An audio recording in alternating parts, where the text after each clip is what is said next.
ഇന്നത്തെ തലമുറകൾ, പ്രത്യേകിച്ച് യുവജനങ്ങൾ, സ്ഥിരകളെ മത്ത് പിടിപ്പിക്കുന്ന ലഹരിക്ക് പിന്നാലെ ഓടുകയാണ്. എന്തിനു വേണ്ടിയാ? ഒരു താൽക്കാലിക സുഖത്തിന് വേണ്ടി. ഈ ഓടുന്നതിന് മുമ്പ് ഒന്ന് ചിന്തിച്ചേ.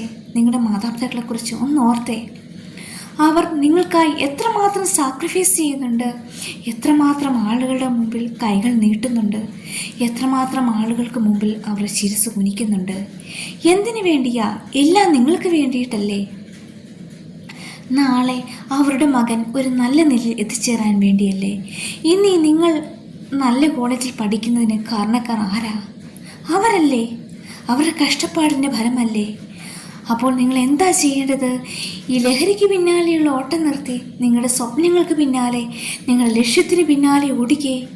എന്നിട്ട് അവസാനം നല്ലൊരു ജോലി നേടിയെടുത്തേ. അവസാനം നിങ്ങളുടെ മാതാപിതാക്കളെ ഒന്ന് ചേർത്ത് പിടിച്ചേ. അവരെ ഇന്ന് കളിയാക്കിയവരുടെ മുൻപിൽ അവരെ ഒന്ന് ചേർത്ത് നിർത്തി നടത്തിയേ. അവരുടെ മുമ്പിൽ ഒന്ന് നിവർന്ന് നിന്നേ. ഞങ്ങളും ഇന്ന് വെൽ സെറ്റപ്പാണെന്ന് പറഞ്ഞേ. അവിടെയല്ലേ നിങ്ങളുടെ ജീവിത വിജയം? അവിടെയല്ലേ നിങ്ങളുടെ മാതാപിതാക്കളുടെ കണ്ണുകൾ സന്തോഷം കൊണ്ട് നിറയുന്നത്? അല്ലേ? ഒന്ന് ചിന്തിച്ചേ.